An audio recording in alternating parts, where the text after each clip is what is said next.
Martin Luther, ladies and gentlemen, Dr. Martin Luther King was a pastor. He fought for the civil rights movement. He wrote the "I Have a Dream" speech. My brother Kofi is gonna present it. He's gonna say it today. Presenting Dr. Martin Luther King Jr. Give it up. Give it up for Kofi. Give it up. Give it up. Give it up. Good evening. Good evening, ladies and gentlemen. My name is Kofi Tang, and I will be reading to you the "I Have a Dream" speech. He wrote it in 1963. It was Dr. Martin Luther King who wrote the speech. I am happy to join with you today in what will go down in history as the greatest demonstration for freedom in the history of our nation. 50 years ago, a great American in whose symbolic shadow we stand today signed the Emancipation Proclamation.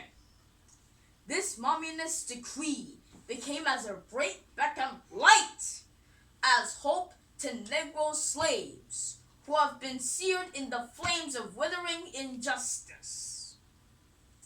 It came as a joyous daybreak to end their long night in captivity. But 100 years later, the Negro still is not free. 100 years later, the life of the Negro is still sadly crippled by the manacles of segregation and the chains of discrimination. 100 years later, the Negro lives on a lonely island of poverty in the midst of a vast ocean of material prosperity. 100 years later, the Negro is still languished by the corners of American society and finds himself in exile in his own land. And so we've come here today to dramatize a shameful condition. In a sense, we've come to our nation's capital to cash a check. When the architects of our republic wrote the magnificent words such as the Constitution and Declaration of Independence, they were signing a promissory note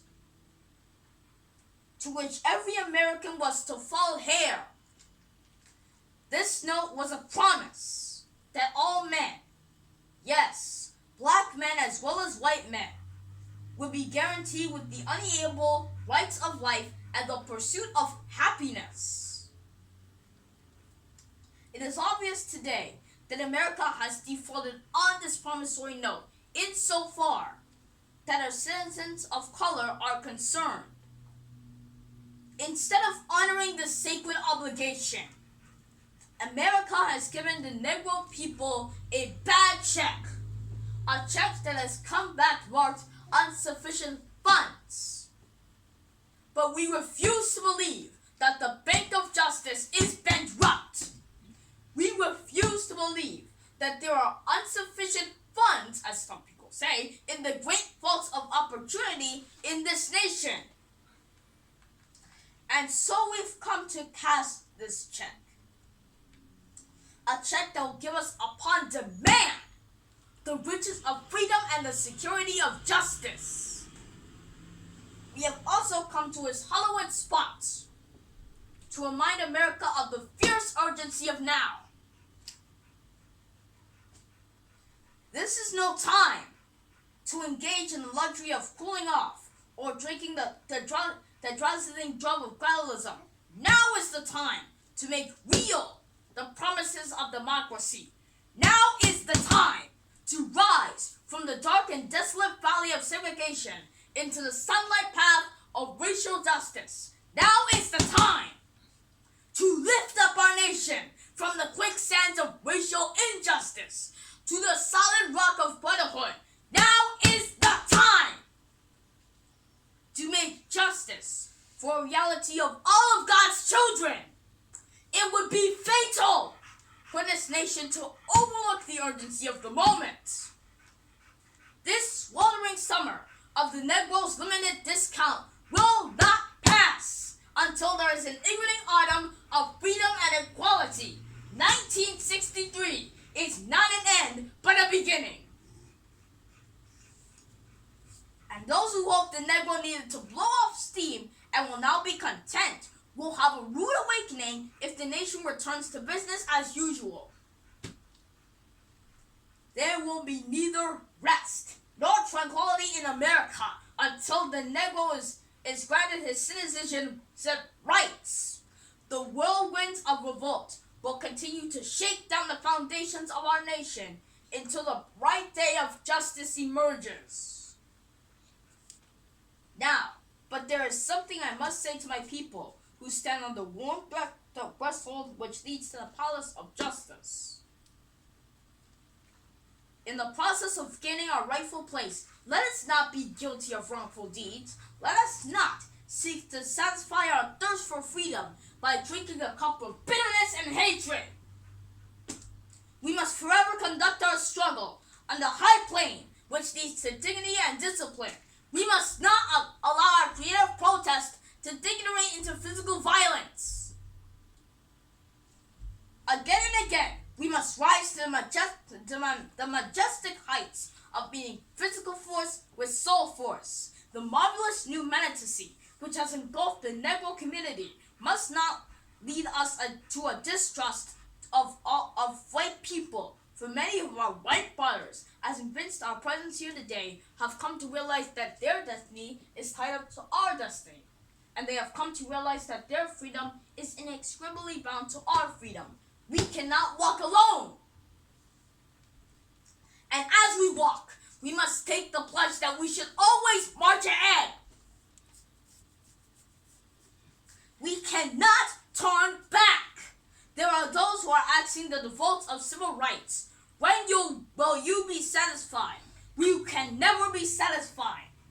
As long as the Negro is the victim of the unspeakable horrors of police brutality, we can never be satisfied as long as our bodies, heavy with the voltage of travel, cannot gain the luxury of motels of highways and the hotels of cities. We cannot be satisfied as long as the Negro's basic mobility is from a smaller ghetto to a larger one. We can never be satisfied as long as our children are stripped with their selfhood and robbed with their dignity by signs stating, "For whites only." We cannot be satisfied as long as a Negro in Mississippi cannot vote and a Negro in New York believes he has nothing for which to vote. No, we are not satisfied, and we will not be satisfied until justice rolls down like waters and righteousness like a mighty stream. I am not mindful that some of you have come here of great trials and tribulations. Some of you have come out fresh from narrow jail cells. Some of you have come up from areas where your quest for freedom has left you battered by the storms of persecution and staggered by the winds of police brutality. You have been the veterans of creative suffering. Continue to work with the faith that unearned suffering is repentive. Go back to Mississippi. Go back to Alabama. Go back to South Carolina. Go back to Georgia. Go back to Louisiana. Go back to the slums and ghettos of our northern cities, knowing that somehow this situation can and will be changed. Let us not wallow in the valley of despair. For I say to you, my friends, so even though we face the difficulties of today and tomorrow, I still have a dream. It is a dream deeply rooted in the American dream. I have a dream that one day this nation will rise up and live out the true meaning of its creed. We hold these truths to be self-evident, that all men are created equal. I have a dream that one day on the red hills of Georgia, the sons of former slaves and the sons of former slave owners will be able to sit down together at the table of brotherhood. I have a dream that one day even the state of Mississippi, a state swallowing with the heat of injustice, sweltering with the heat of oppression, would be transformed into an oasis of freedom and justice. I have a dream that my 4 little children will one day live in a nation where they will not be judged by the color of their skin, but by the content of their character. I have a dream today. I have a dream that one day down in Alabama, with its vicious racists, having his governor having his lips dripping with the words of interposition and nullification, one day, right there in Alabama, little black boys and black girls will be able to join hands with little white boys and white girls as sisters and brothers. I have a dream today. I have a dream that one day every valley shall be exalted, every hill and mountain shall be made low, the rough places will be made plain, and the crooked places will be made straight, and the glory of the Lord shall be revealed, and all flesh shall see it together. This is our hope. This is the faith that I go back to the south with. With this faith, we will be able to hew on a mountain of despair to a stone of hope. With this faith, we will be able to transform the juggling discord of our nation into a beautiful symphony of brotherhood. With this faith, we will be able to pray together, to work together, to struggle together, to go to jail together, to stand up for freedom together, knowing that we will be free one day. This will be the day. This will be the day when all of God's children will be able to sing with a new meaning. My country, this of thee, sweet land of liberty of thee I sing, land where my fathers died, land of the pilgrim's pride, from every mountainside, let freedom ring. And if America is to be a great nation, this must become true. And so, let freedom ring from the pervious and snow-capped Rockies of Colorado. Let freedom ring from the mighty mountains of New York. Let freedom ring from the pioneers high tops of New Hampshire. Let freedom ring from the curviest slopes of California. But not only that, let freedom ring from the Stone Mountain of Georgia. Let freedom ring from Lookout Mountain of Tennessee. Let freedom ring from every hill and bald hill in Mississippi. From every mountainside, let freedom ring. And when this happens, when we allow freedom to ring, when we let it ring from every village, and from every helmet, and from every state, and from every city, we will be able to speed up that day when all of God's children, black men and white men, Jews and Gentiles, Protestants and Catholics, will be able to join hands and sing the words of the old Negro spiritual, free at last, free at last. Thank God Almighty, we are free at last. Oh my God, that was so powerful.